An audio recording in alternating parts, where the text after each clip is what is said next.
Elementary school in 2012 made precisely this point, comparing the NRA's grip on our politics to that of, quote, a terrorist organization.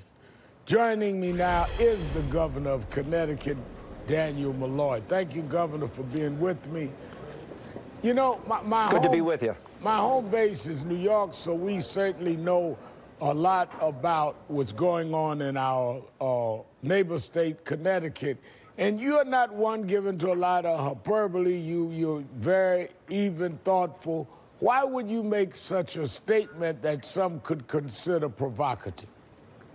Well, what I said is they act like a terrorist organization. So if you go to the dictionary, Merriam-Webster in particular, and you look up terrorism, it is the use of fear to coerce. And that's what terrorist organizations do. Now, I'm not saying that the NRA went out and personally pulled the trigger in any of these mass shootings, but they certainly have made it a lot easier for those kinds of things to happen in our country. You know, you referenced Sandy Hook. You know, the federal government hasn't done a thing since then. Right. They can't even bar terrorists from buying guns in this country because the NRA opposes that.